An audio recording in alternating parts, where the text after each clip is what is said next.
जब ये ईरान की तरफ से, जरा गौर से सुनिएगा, ये जो ईरान की तरफ से, because we believe that Iran and India are friends. हर पाकिस्तानी का दिल दुखता है। ये मैं यकीन से कहती हूँ कि हर पाकिस्तानी का दिल जख्मों से चूर है। और पाकिस्तान जो है, क्या उसको भी ये फैसिलिटी हासिल है? क्योंकि ईरान ने स्टेट ऑफ हार्मस से 2 भारतीय ऑयल टैंकर गुजरने दिए हैं। महायुद्ध के बीच भारत के लिए एक अच्छी खबर है। हॉर्मुज स्ट्रेट से भारत का दूसरा जहाज नंदा देवी भी सुरक्षित बाहर निकल आया है। जयशंकर साहब जो हैं, उन्होंने शुरू से एक ईरान के साथ राब्ता रखा है और उनको इस चीज का पता था। नाज़रीन, जंग ने बहुत सारे मामलात को सरकेबल खड़ा कर दिया है। हमारा भी ख्याल था कि IMF की टीम यहाँ पर आएगी, उसके बाद हमें फेवरेबल रिव्यू देगी, और कल हमारा ख्याल था कि रिव्यू फेवरेबली मुकम्मल हो जाएगा। अफगानिस्तान साइड से जो है TTP के लोग जो है पाकिस्तान पे अटैक कर रहे हैं, लेकिन मोहम्मद बिन सलमान ने हमदर्दी के 2 बोल तो छोड़िए, वो जो 2 मन 4 मन खजूरें भेजा करते थे रमजान में, वो तक मुझे लगता है इस बार नहीं है। मामला तय पा जाएंगे, वो नहीं हुआ। उस पर अगर देखें तो हालात खराब से खराब तर हो रहे हैं। ईज इनटू दिस गेम कि भाई मैंने कोशिश ये करनी है कि मैं तेल लेके आऊं फॉर इंडिया। वो इंडिया के लिए तेल इकट्ठा कर रहे हैं पूरी दुनिया से। ताल्लुकात तो इनके इजराइल के साथ हैं, ताल्लुकात तो इनके ईरान के साथ नहीं है ना, मतलब विच इज अ फैक्ट। क्योंकि देखिए ना, इस तरह अगर होगा, अगर इंडिया से निकल सकता है तो बाकियों के भी फिर निकल जाएंगे ऐसे। अब आप इमेजिन कर रहे हैं कि इंडिया के साथ ईरानियों ने एक डील कर लिया। उस डील की बहुत सारी वो सारी चीजें तो नहीं सामने आ रही, ठीक है जी, लेकिन एक अरेंजमेंट एस्टैब्लिश हुआ है और उस अरेंजमेंट के तहत इंडिया जो है वो वहां से स्टेट ऑफ हार्मस से तेल लेता रहेगा जैसे चाइना लेता रहा है। अमेरिका में पेट्रोल और डीजल के दाम 16% बढ़ गए हैं, ऑस्ट्रेलिया में 18%, जर्मनी में 13%, चीन में 10% से ज्यादा तेल के दाम बढ़ गए हैं।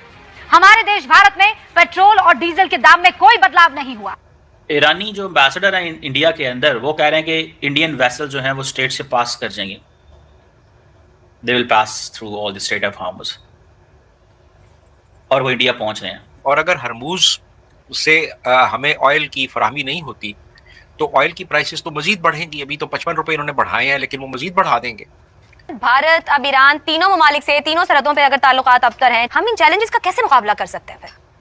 अब ईरान ने सारी ट्रैफिक रोक दी है, तो क्या ये फैसिलिटी पाकिस्तान को भी है या नहीं है? उससे आपको लगता है कि पाकिस्तान में भी कोई प्रॉब्लम आ सकती है? हमारे यहाँ तो वैसे ही आपको पता है फ्यूल की प्राइस वगैरह बढ़ा दी है, लेकिन क्या इस जंग को अगर ये कहा जाता है, अगर ये 4 वीक्स खिंच गए, क्योंकि मोदी जी ने सोचा ऑपरेशन सिंधु 2 करके क्या मतलब परेशानी लूं या दोबारा से अपने आप को बिजी करें, उसके बजाय ईरान के जरिए पाकिस्तान की वाट लगाने की कोशिश की जा रही है। तो ये सारा कुछ ये रा की साजिश है, तो उसमें मतलब हमारा क्या होगा? तो इंडिया ये कह रहा है कि उसके 2 इंडियन बाउंड जो शिप्स थे जो LPG लेके स्टेट ऑफ हार्मस से गुजरे हैं, और पाकिस्तान जो है, क्या उसको भी ये फैसिलिटी हासिल है? क्योंकि ईरान ने स्टेट ऑफ हार्मस से 2 भारतीय ऑयल टैंकर गुजरने दिए हैं। अब पाकिस्तान के अंदर ये आ गया जी कि भारत तो ईरान का दोस्त है। ये वही भारत है जिसके वज़ीर आज़म नरेंद्र मोदी जंग से कुछ घंटे पहले इजराइल में थे। तो क्या पाकिस्तान के जहाज़ों को भी गुजरने दिया जाएगा? ये बड़ा इंपॉर्टेंट सवाल है। इस सवाल को थोड़ा सा डायसेक्ट करना चाहिए, समझना चाहिए ना। अब इंडिया जो है वो, आपको मैं थोड़ा बताता चलूं कि ईरान का टॉप कस्टमर हुआ करता था 2019 से पहले। अब सिचुएशन क्या डेवलप हुई है, बड़ी इंटरेस्टिंग सिचुएशन है बाय द वे। उन्होंने कहा जी कि इंडिया जो है वो ले सकता है, इंडिया जो है वो ले सकता है तेल, वहां उसको तेल चला जाएगा। समझ रहे हैं बात को? तेल किसके पास नहीं जाएगा? ये सवाल तो वो एक बनता है ना कि हाँ जी, ये तेल जो है ये किसके पास नहीं जाएगा? ये पाकिस्तान के पास क्यों तेल नहीं आएगा? जयशंकर साहब जो हैं, उन्होंने शुरू से एक ईरान के साथ राब्ता रखा है और उनको इस चीज़ का पता था कि ये, अच्छा पहले इन्होंने, जयशंकर साहब ने ईरान के साथ राब्ता रखा फॉर वन थिंग, और वो क्या थी कि ये जो नॉन स्टेट एक्टर्स हैं गल्फ ऑफ ईडन में, ये खास तौर पे उनको ये था कि जो हूथीज हैं, ठीक है जनाब, ये जो हूथीज वगैरह हैं, ये ना कुछ इंडिया की ऑयल डिस्ट्रप्शन कर दे, तो इंडिया हमेशा उनके पास जाता रहा है, ईरानियंस के पास। लेकिन इंडिया का असल पार्टनर, तो स्ट्रेटेजिक पार्टनर तो वो है, इजराइल है। लेकिन अब जारी बात है, ईरान को भी तो तेल बेचना है ना, उसको भी तो अपने ताल्लुकात रखने हैं ना, उसने भी तो कारोबार करना है। तो इस चीज को देखते हुए, इस चीज को देखते हुए ये फैक्टर्स सामने आए हैं। He is into this game कि भाई मैंने कोशिश ये करनी है कि मैं तेल लेके आऊं फॉर इंडिया। वो इंडिया के लिए तेल इकट्ठा कर रहे हैं पूरी दुनिया से। ताल्लुकात तो इनके इजराइल के साथ हैं, ताल्लुकात तो इनके ईरान के साथ नहीं है ना, मतलब विच इज अ फैक्ट। ये तो फैक्ट है। अब आप इमेजिन करें कि इंडिया के साथ ईरानियों ने एक डील कर लिया। उस डील की बहुत सारी वो सारी चीजें तो नहीं सामने आ रही, ठीक है जी, लेकिन एक अरेंजमेंट एस्टैब्लिश हुआ है और उस अरेंजमेंट के तहत इंडिया जो है वो वहां से स्टेट ऑफ हार्मस से तेल लेता रहेगा जैसे चाइना लेता रहा है। अच्छा, पाकिस्तान को थोड़ा सा ये बुरा भी लगता है, लेकिन हमें इस चीज को भी थोड़ा समझना होगा कि ऐसे थोड़ा होगा भैया, ऐसे ये थोड़ा होगा। ये ऐसे चीज थोड़ी होगी कि इसमें आप दे विल एक्सेप्ट कि जो जो जो इंडियंस हैं वो तो इस चीज को समझते हैं कि हमें हर कीमत के अंदर इस स्टेट ऑफ हार्मस से ऑयल चाहिए। ईरानी जो एम्बेसडर हैं इंडिया के अंदर वो कह रहे हैं कि इंडियन वेसल जो हैं वो स्टेट से पास कर जाएंगे, they will pass through all the strait of Hormuz, और वो इंडिया पहुंच रहे हैं। जो इंडिया के स्पेशल सेक्रेटरी हैं, एक मैं पढ़ रहा था, एक secretary I think ministry of port shipping के वाटर बेस के, उन्होंने बताया अब ईरान ने सारी ट्रैफिक रोक दी है, तो क्या ये फैसिलिटी पाकिस्तान को भी है या नहीं है? एक बात तो ये है। दूसरा ये है कि अगर for example if Pakistan is getting this LNG and other things from Qatar, अगर उन्होंने अपनी प्रोडक्शन बंद कर दिया है तो फिर तो ये चीजें पहुंच ही नहीं पाएंगी। अब इंडिया के अंदर there is a possibility of shortage of cooking gas. अब वो क्या कह रहे हैं? वो कह रहे हैं हमारे तो ईरान से बहुत अच्छे ताल्लुकात है। तो इंडिया का भी चोक पॉइंट जो है ना, इंडिया का भी मसला एक है कि इंडिया के लिए भी चैलेंज है कि ईरान इंडिया की भी चूल्हे बंद कर सकता है, क्योंकि वो रास्ता वो है ना, लेकिन ईरान करेगा नहीं। ईरान बेसिकली, मुझे ये ज़ाती तौर पे ये नज़र आता है, ईरान ये करेगा नहीं, ईरान ये करेगा नहीं, ईरान इन चीज़ों में नहीं पड़ेगा। ईरान इस वक्त को फ़ायदा उठाना चाहता है अपने ताल्लुकात को मजबूत करने, क्योंकि ईरान एक अब रीजनल प्लेयर के तौर पे इमर्ज कर रहा है। ईरान रीजनल प्लेयर के तौर पे इमर्ज कर रहा है, तो वो इस ताल्लुक को इस्तेमाल करना चाहता है। सो ये जो वेसल्स आ रही हैं वहां पे, ये पाकिस्तान में भी बड़ा क्वेश्चन उठ रहा है, ठीक है जी, कि दुनिया की अब अगर 20% जो ग्लोबल ऑयल एंड जो ये एलएनजी वगैरह है वो तो स्टेट ऑफ हार्मस से गुजरती है। इंडिया को एक्सेप्शन मिल गई है, एग्जेम्पशन मिल गई है। ईरान के प्रेसिडेंट को उन्होंने फोन किया है और इंडिया ने ईरान के प्रेसिडेंट उसकी आयतुल्लाह खामनाई की मार्टरडम पे अफसोस भी नहीं किया। Can you imagine? उन्होंने अफसोस भी नहीं किया। इस सवाल को जरा समझिएगा, उन्होंने अफसोस नहीं किया। नहीं, कोई मसला नहीं, क्योंकि इंडिया कहता है हम अमेरिका को और इजराइल को नाराज नहीं करना चाहते, क्योंकि वो कहते हैं हमारे लॉन्ग टर्म पार्टनर वो हैं। यहां पाकिस्तान है कि पाकिस्तान ने अटैक्स को कंडेम किया, पाकिस्तान ने अटैक्स को कंडेम किया। समझ रहे हैं बात को? इन अटैक्स को पाकिस्तान ने कंडेम किया और पाकिस्तान ने कहा जनाब कि ये चीज जो है, मतलब this is what Pakistan realised in fact ना, कि ये चीज जो है ये हम नहीं करने देंगे अब, कि ईरान के ऊपर हमला और हम खामोश हैं। लेकिन पाकिस्तान के यहाँ अगर तेल महंगा होता रहता है तो फिर क्या हमारी गवर्नमेंट क्या कर रही है? हमारी गवर्नमेंट क्या कर रही है? और मुझे वैसे इस पे अभी क्लैरिटी कोई नहीं है कि हमारे जहाज आ रहे हैं या नहीं आ रहे। अगर तो, क्योंकि हमारी गवर्नमेंट तो नहीं बोल रही, उनकी गवर्नमेंट तो बोल रही है, उनकी तो यारी है इजराइल से। अब पाकिस्तानियों को यहाँ पे बड़ा बुरा लग रहा है कि भाई हम बोलें इजराइल के खिलाफ, हम जंग साथ दें ईरान का, और ईरान जो है वो इंडिया को अलाउ करता है कि तुम तेल मंगवा लो। ये पाकिस्तान की, मैं पब्लिक ओपिनियन की बात कर रहा हूँ, लेकिन this is the moment of Iran. ये ईरान का मोमेंट है, याद रखिएगा। ईरान कभी भी इंडिया को नाराज नहीं करेगा। ईरान इंडिया को मैनेज करना चाहता है, ईरान इंडिया को मैनेज करना चाहता है। ईरान समझता है कि यार इसको मैनेज करो, क्योंकि इंडिया बड़ा मुल्क है भाई, नाराज थोड़े ही कर सकते हैं, कारोबार नहीं करना। पाकिस्तानियों को लगता है बुरा, मैं कहता हूँ इसमें बुरे वाली बात कोई नहीं है, क्योंकि नेशंस यहाँ पे आपको रिलेशनशिप को बैलेंस करना होता है कहीं ना कहीं। And India is definitely not a friend of Iran, और ये ईरानियों को पता चल चुका होगा। इंडिया बेसिकली अपना ताल्लुक यूएई, इजराइल एंड अमेरिका से जोड़ रहा था। अमेरिका ने तो थोड़ा साइड पे कर दिया बिकॉज वो एक और चक्कर में पड़ गए। मुझे ये लगता है कि ये जो सारी की सारी जो जैसे कहते हैं ना, इंडियंस कोशिशें कर रहे थे, ठीक है, कि हम ट्रेडिशनली ईरान के करीब हों सिर्फ एनर्जी के हवाले से, और इसको यूज़ करें, इसकी चाबहार पोर्ट को फॉर एन इन्फ्लुएंस इन अफगानिस्तान, पाकिस्तान अफगानिस्तान को दूर करें और अफगानिस्तान को एक अल्टरनेट रूट दें, अफगानिस्तान को अल्टरनेट रूट दें, चाबहार को उठाएं वहाँ से। Iranians were very happy on this by the way. अगर बड़ी याद रखिएगा, ईरान इस चीज़ को समझता है कि हमें उनके लिए जो सूट करता है बिजनेस के हवाले से वो इंडिया है। लेकिन ईरान पाकिस्तान से क्या लेता है? ईरान पाकिस्तान से लेता है पॉलिटिकल एंड डिप्लोमेटिक सपोर्ट। इससे ज़्यादा मुझे कोई चीज़ नज़र नहीं आती। और अब ईरानियों को इस चीज़ का भी पता है कि पाकिस्तान का एक एग्रीमेंट भी है उनके साथ, सऊदीज़ के साथ, वो भी एक पॉइंट है। तो बहरहाल मेरे लिए ये सारा कुछ बड़ा इंटरेस्टिंग है कि, और पाकिस्तानियों के लिए बड़ा इंटरेस्टिंग है कि जनाब इंडिया जो है वो ईरानी एनवॉय इंडिया में कह रहा है कि इंडिया इज़ आवर फ्रेंड, और हम उसको स्ट्रेट ऑफ हार्मोस से तेल लेके जाने में इजाज़त है, उनको लेके जा सकते हैं। और पाकिस्तान में अब ये थोड़ी सी गवर्नमेंट ऑफ पाकिस्तान को क्लैरिटी चाहिए ना, जरा ईरानी लीडरशिप से बात करें कि हमारे जहाज़ क्यों नहीं आ रहे वहाँ से, हमारे जहाज़ क्यों नहीं आ रहे वहाँ से, ये हमारे जहाज़ों को क्या प्रॉब्लम है भाई।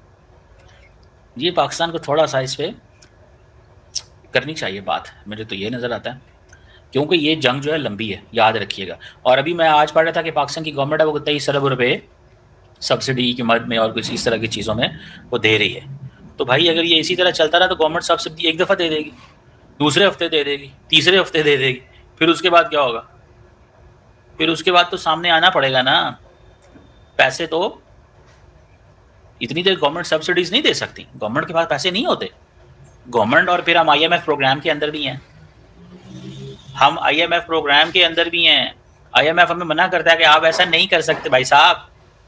तो हमारे लिए तो ये बड़ा पॉइंट ऑफ कंसर्न है, मैं समझता हूँ this is a major point of concern for Pakistan. और इंडिया की जो कुर्बत है कि India basically technically and logistically India ने ईरान से बहुत कमाया, हम वो उस तरह चीज़ें नहीं उनसे कर सके जिस तरह हम करना चाहते थे। लेकिन इंडिया को इस चीज़ का भी पता है, इंडिया के लिए इस वक्त सबसे बड़ा मसला तेल है, उनके लिए कोई और चीज़ नहीं है, उनके लिए सारे मर जाए मिडल ईस्ट में, उनको इससे कोई फ़र्क नहीं पड़ता। ये जो मिडल ईस्ट है ये एक 17% इंडिया की एक्सपोर्ट वहाँ जाती हैं, 55% क्रूड ऑयल की सप्लाईज वहाँ पे हैं, 38% इंडिया की रेमिटेंस वहाँ से है। आप यहीं से सिर्फ इमेजिन कर लें कि ये सारा कुछ जो है वो Indians are waiting and watching very clearly. लेकिन अब प्रॉब्लम ये हुई है कि जी जो अटैक ईरान की तरफ से चल रहे हैं वो अटैक जो है वो सऊदी अरेबिया तक पहुंच चुके हैं। और सऊदी अरेबिया को अगर देखा जाए तो सऊदी अरेबिया की और हमारी तो आपको पता है कि बहुत बनती है, और इसी वजह से अब हो ये रहा है कि ईरान के जो अटैक सऊदी अरेबिया की ऑयल रिफाइनरी पे और दूसरी जगहों पे जो किए जा रहे हैं, तो हमने जी एक डिफेंस पैक्ट कर रखा है। आप लोग जानते हैं कि हमारे यहाँ से कभी फील्ड मार्शल साहब जाते हैं सऊदी अरेबिया उन लोगों से मिलने। अब यहाँ पर देखिए इन्होंने मतलब सऊदीज ने जो है वो पाकिस्तान से फील्ड मार्शल साहब को बुलाया था और उसके बाद सामने बिठा के देखे, ना कुछ खाने पीने को रखा गया है ना कुछ है, बस ऐसे बैठ के। और फील्ड मार्शल साहब अकेले ही नजर आ रहे हैं, वैसे साइड में कोई है एक साहब शायद उनके हाथ नजर आ रहे हैं, लेकिन दूसरी तरफ तो कोई है ही नहीं। और इनको देखे 3-3 4-4 लोग बैठ गए हमारे फील्ड मार्शल साहब को डराने के लिए। लेकिन बात सारी ये है कि इनके अलावा जो है वो प्राइम मिनिस्टर शहबाज शरीफ साहब जो है वो भी सऊदी अरब गए थे और सऊदी अरब में जाकर उन्होंने भी FBS से भी मुलाकात की और लोगों से भी मिले। तो अब मसला क्या बन गया, आप सोचोगे कि इशू क्या है? इशू जी है कि ईरान जो अटैक कर रहा है सऊदी अरेबिया पर, और हमारी जो डिफेंस पैक्ट हमने करके रखा है सऊदीया के साथ, वो ये कि जी आखिर बात होगी तो क्या होगी, बनेगा तो क्या बनेगा, क्योंकि अगर एक कंट्री पर अटैक हुआ तो वो दूसरी कंट्री पे भी समझा जाएगा। अब ये और बात है कि सऊदी अरब पे अगर कोई अटैक करेगा तो वो अटैक पाकिस्तान पे भी समझा जाएगा, लेकिन अगर कोई पाकिस्तान पे अटैक करेगा तो वो पाकिस्तान पर ही अटैक समझा जाएगा। इसका मैं इस वजह से इसका जिक्र कर रही हूँ कि आप देखिए कि कब से ये अफगानिस्तान साइड से जो है टीटीपी के लोग जो है पाकिस्तान पे अटैक कर रहे हैं, लेकिन मोहम्मद बिन सलमान ने हमदर्दी के 2 बोल तो छोड़िए, वो जो 2 मन 4 मन खजूरें भेजा करते थे रमजान में, वो तक मुझे लगता है इस बार नहीं आई है, इसलिए कि कहीं जिक्र नहीं सुना खजूरों का। तो लेकिन अगर ईरान जो है वो अगर अटैक कर रहा है सऊदीया पे, तो डेफिनेटली हमारा फर्ज बनता है कि हम पहुंचे। अब प्रॉब्लम ये है कि ईरान का तो आपको पता ही है कि ईरान तो भाई वो कोई अफगानिस्तान की तरह तो नहीं होता, वैसे तो अफगानिस्तान वालों ने भी हमारी बैंड बजा के रखी हुई है, और यहाँ इस्लामाबाद जहां मैं मौजूद हूँ, कल रात को यहाँ तक उन्होंने अटैक किए हैं और उनके यहाँ से जो ड्रोन वगैरह चलाए गए तो वो यहाँ पर भी पहुंचे। ये और बात है कि अगर इमरान खान साहब होते तो शायद मामला अलग होते, इसलिए कि खान साहब का तो ये फोटो भी आपने देखा होगा रॉकेट लॉन्चर लेके ना, लेकिन आप क्या करें जी, खान साहब तो इस वक्त जेल में चक्की पीसिंग कर रहे हैं।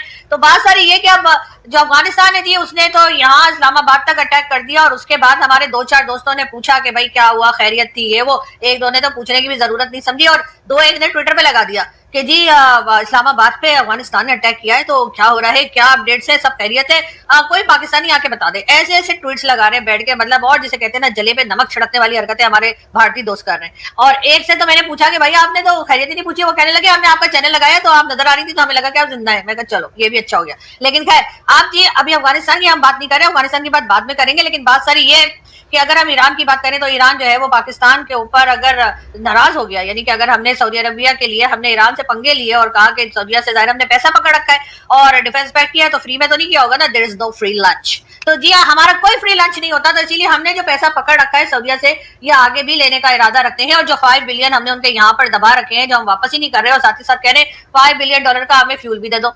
तो ये सारी चीजें लेने के लिए जाहिर है एमबीएस कहेंगे कि भाई ये जो ईरान अटैक कर रहा है, तो अगर हमने डिफेंस पैक्ट किया है कि सऊदीया पे अटैक, पाकिस्तान पे अटैक समझा जाएगा, तो इसका तो मतलब ये कि पाकिस्तान की फोर्सेस जाकर ईरान से लड़े। और ईरान का तो आपको पता ही, पता नहीं कितने मिसाइल इन्होंने बना के रखे कि डोनाल्ड ट्रंप को भी अंदाजा नहीं था। डोनाल्ड ट्रंप भी यही सोच रहे थे कोई नहीं जी, 1-2 दिन जो है वो अटैक चलेगा, उसके बाद ईरान ढेर हो जाएगा। ईरान ने ना सिर्फ ये कि अमेरिका को ढेर कर दिया, इजराइल को ढेर कर दिया, बल्कि जितनी गल्फ कंट्रीज थी उन सबके कान के नीचे 4-4 लगाई। वैसे तो 2 लगाते हैं लोग, लेकिन उन्होंने 4-4 लगा चुके अभी तक। और यूएई, दुबई की तो बिल्कुल बैंड बजा के रख दिया, मतलब हर 2 दिन के बाद ठका-ठक पिटाई लग रही है। तो पाकिस्तान जरा सोच ले, देखिए जी, जान है तो जहान है, पैसे का क्या जी। अगर एमबीएस में हिम्मत है, अगर एमबीएस के अंदर इतना टैलेंट है कि वो पाकिस्तान को दिया हुआ पैसा वापस ले सकते हैं, तो वापस लेके दिखा दे। हमसे तो कोई पैसा नहीं ले सका।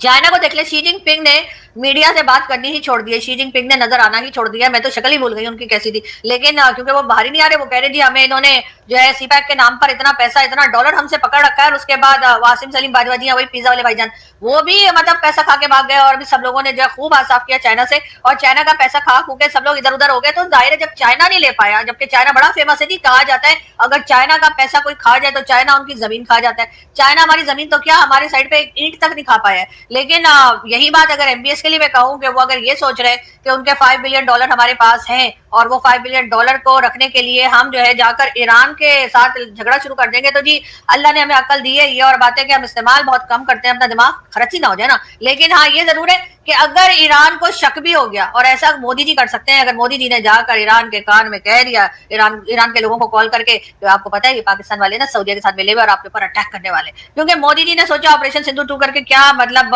परेशानी लूं या दोबारा से अपने आप को बिजी करें, उसके बजाय ईरान के जरिए पाकिस्तान की वट लगाने की कोशिश की जा रही है। तो ये सारा कुछ ये रा की साजिश है, आप लोग समझ लीजिए। इसलिए आपको तो पता है पाकिस्तान में कुछ भी होता है वो कहीं ना कहीं से भारत के साथ हम टाका जोड़ देते हैं, और भारत ने किया होता है, हमारा अपना कोई कसूर नहीं होता। तो जी बिल्कुल अब हो यही रहा है कि मैं सीधे सीधे आइडिया दे रही हूँ अपनी गवर्नमेंट को, अपनी मिलिट्री स्टैब्लिशमेंट को, अपने जो लोग यहाँ पे मुल्क को चलाते हैं, कि भाई पैसे का क्या है, चाइना का खा गए, अमेरिका का खा गए, कौन कौन सी कंट्रीज अभी रहती हैं। अभी तो भारत से तो अभी हमने एक टका नहीं लिया है, उसको भी नजर में रखे, उनसे भी पैसा निकलवा लेंगे। लेकिन पैसा का क्या है, कहीं ना कहीं से मिल ही जाएगा। वैसे भी जैसे मैं कहती हूँ, हमारे पास ऊपर वाले का दिया और उधार पर लिया हुआ सभी कुछ है। तो आप लोग इतनी टेंशन मत लीजिए, और आप लोग प्लीज ये मत कीजिए कि जाकर आप ईरान के साथ लड़ने लग जाए, इसलिए कि आप जिंदा रहेंगे तभी तो आप और पैसा मांग सकेंगे, तभी तो आप जहाज खरीद सकेंगे, अपने लोगों के लिए गाड़ियां खरीद सकेंगे। जैसे अभी आपको पता ही है कि तकरीबन 30 करोड़ की जो है वो 7 गाड़ियां ली जा रही है, 30 करोड़ की 7 बीएमडब्ल्यू, और उसके साथ साथ मर्सिडीज, और कौन कौन सी गाड़ियां हमारे जजेस के लिए ली जा रही है। वही जजेस वो जो व्हाट्सएप पे जो फैसला सुनाया करते हैं, कहाँ ऐसा जाता है। तो ये बात सारी है कि इस वक्त पाकिस्तान बहुत मुश्किल में है, और पाकिस्तान इस वक्त शदीद मुश्किल में इसलिए भी फंसा हुआ लग रहा है कि जी करें तो क्या करें, क्योंकि जाहिर है कि आपको मालूम ही है कि एक तरफ जो है वो ईरान है और दूसरी तरफ सऊदीया है, और हम दोनों के बीच में सैंडविच बने हुए हैं, यानी ना वो हमारी सुनने को तैयार है, ना ये हमारी सुनने को तैयार है। और सऊदी क्राउन प्रिंस जो है वो बार बार सऊदीया की तरफ से पाकिस्तान के जो मिलिट्री स्टैब्लिशमेंट है और पाकिस्तान की जो गवर्नमेंट है उसे बार बार फोन कॉल आती है और कहते हैं कि जी चले जी ईरान अटैक कर रहा है, आप ईरान को समझाएं, नहीं तो अब आप ईरान पे अटैक करें। मुझे तो लगता है कि जिसने मैंने पहले भी अपने शो में कहा पाकिस्तानियों, जिसने कोई नए ड्रेसेस लिए हैं, नए शूज लिए हैं, कुछ खाने पीने का शौक है, घूमने फिरने का शौक है, कोई फिल्म अगर नहीं देखी, मतलब धुरंधर 2 आने वाली है, अगर वो नहीं देखी है कोई और फिल्म देखनी है आपने देख डालिए।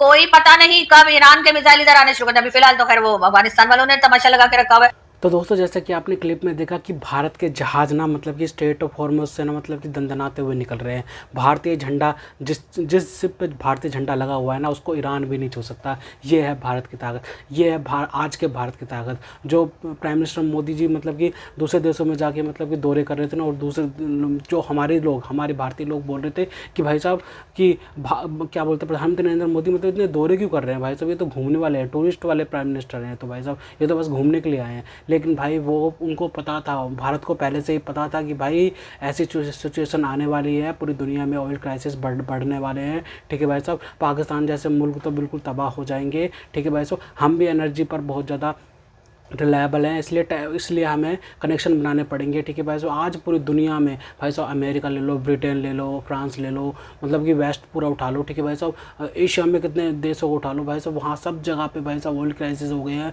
भाई साहब। 60-40% भाई साहब कितने परसेंट पे मतलब कि पेट्रोल डीजल के दाम बढ़ गए हैं। लेकिन भारत में पेट्रोल और डीजल पे कोई दाम नहीं बढ़ा है। बढ़ना भी होगा तो भाई साहब 2 या 3 रुपये बढ़ेंगे, और मतलब इससे ज़्यादा कुछ नहीं बढ़ने वाला, क्योंकि भाई भारत के पास मतलब ऑयल रिजर्व थे, और भारत के पास भाई साहब 30-35 दिन के मतलब ऑयल रिजर्व भारत ने पहले से रख रखे थे। और भाई साहब मतलब कि क्रूड ऑयल की तो मतलब अभी कमी हो ही नहीं है। ठीक है भाई साहब, पेट्रोल डीजल की मतलब कि क्रूड ऑयल से ही मतलब प्रोसेस करके निकाला जाता है। लेकिन भाई अभी भारत के अंदर कोई कमी नहीं हुई है। यहाँ तक कि क्या बोलते हैं एलपीजी की भी मतलब कि कोई कमी नहीं हुई है, क्योंकि भाई मतलब कि भारत मतलब कि 30% भारत में बनती है क्या बोलते हैं एलपीजी, और भाई साहब 70% हमें इंपोर्ट करवानी पड़ती है। तो भाई भारत को अभी कोई परेशानी नहीं है, और भारत में और भी ज़्यादा मतलब कि गवर्नमेंट ने मतलब कि जो ऑयल मिनिस्ट्री है भारत की, उसने और भी ज़्यादा मतलब कि बढ़ा दिया है, मतलब कि प्रोडक्शन बढ़ा दी है एलपीजी की। ठीक है भाई, भारत के अंदर कोई भी पैनिक की जरूरत नहीं है। भारत के अंदर जो पैनिक फैला रहे हैं उनको सोचना चाहिए कि भाई भारतीय गवर्नमेंट पे हमें भरोसा करना चाहिए,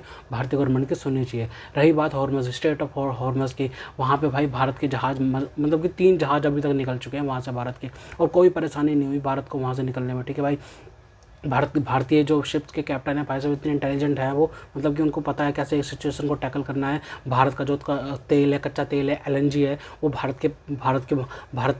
के लिए कैसे पहुंचानी है वहाँ से। ठीक है भाई, भारत को सारा कुछ पता था, पहले से सिचुएशन का अंदाज़ा था कि भाई ऐसी सिचुएशन आएगी। भाई भारत को उस टाइम पे भी कोविड का भी पता था कि भाई ऐसी सिचुएशन आ सकती है, तो भारत ने मतलब कि इतने अच्छे तरीके से कोविड को मतलब कि टैकल कर दिया था। ठीक है भाई, वैक्सीनेशन चलाई थी पूरे देश भर में, फ्री वैक्सीनेशन चलाई थी, भाई से टीके लगाए गए थे। तो भाई भारत को पहले से इस सिचुएशन का भी पता था कि ऑयल क्राइसिस आएंगे और भारत को कैसे टैकल करना है। ठीक है भाई, इसी बीच ईरान के जो एम्बेसडर है ना भारत के अंदर, उन्होंने बोला है कि भारत हमारा रिलायबल पार्टनर है। ठीक है भाई साहब, और भारत के साथ हम रिलेशनशिप रखना चाहते हैं, इसलिए भारत के हम शिप्स को नहीं रोकने वाले। ठीक है भाई साहब, भारत क्या बोलते हैं, भारत हमारा साथ दे, भारत को उन्होंने बोला है कि भारत हमारा मतलब कि हम उनका शिप नहीं रोकेंगे, भारत वैसे हमारा साथ दे। भाई देखो, भारत मतलब कि भाई तुम्हारी जंग में तो नहीं घुस सकता, लेकिन भाई वैसे तो सपोर्ट रहेगा भाई साहब, वैसे कोई दिक्कत नहीं है। लेकिन भाई किसी की जंग में हम अपने हाथ कंधे नहीं करते, साफ बात ये है। भारत किसी की जंग में नहीं घुसता भाई साहब।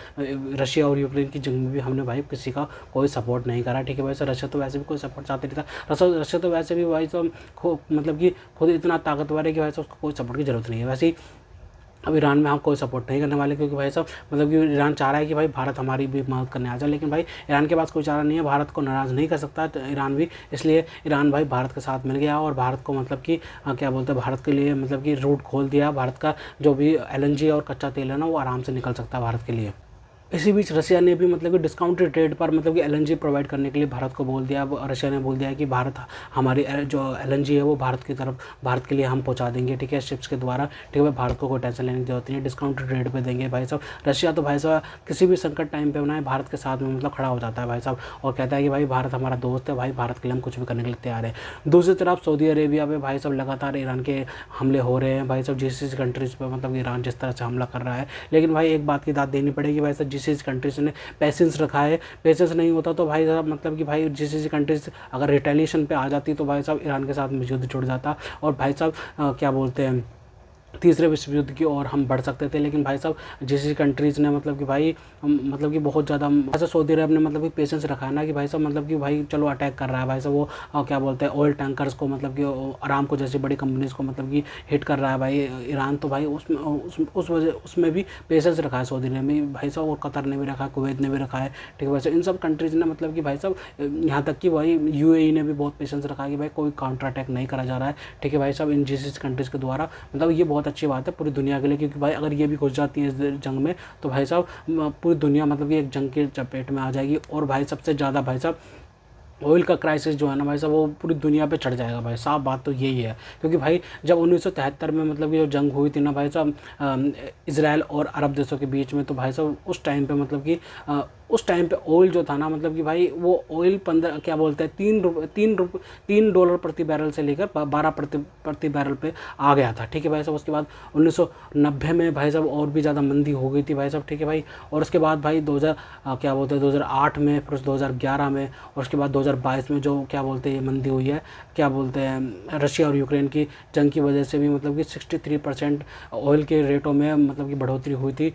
इस ऑयल क्राइसिस की वजह से भाई पूरी दुनिया मतलब कि भाई सब दुख झेला है भाई, पूरी दुनिया दुख झेल रही है भाई। क्योंकि भाई सब जब इन जंग चलती है ना भाई सब खाड़ी देशों में, खासकर खाड़ी देशों में जब जंग चलती है ना भाई सब, तो भाई पूरी दुनिया के लिए खतरा होता है, ठीक है भाई साहब। क्योंकि भाई साहब हम पूरी दुनिया रिलायबल है भाई, रिलाय करती है भाई साहब एनर्जी पर भाई साहब। क्योंकि भाई जो क्रूड ऑयल है ना, क्रूड ऑयल से ही लगभग सारी चीज़ें बनाई जाती है, एनर्जी की सारी चीज़ें भाई साहब क्रूड ऑयल से ही बनती है लगभग, ठीक है भाई साहब। मतलब कि बहुत ज़्यादा इसी से बनती है भाई, पेट्रोल ले लो, डीजल ले लो भाई साहब, LPG ले लो, सब कुछ ले लो भाई, तुम कुछ भी उठा लो भाई साहब, मतलब कि सब कुछ चीज़ इससे बनता है भाई, ठीक है भाई साहब। इसको जब प्रोसेस किया जाता है रिफाइनरी में, जब जाके मतलब कि फिर पूरे देशों में मतलब कि दूसरे देशों में पहुँचाई जाती है भाई साहब, ठीक है भाई।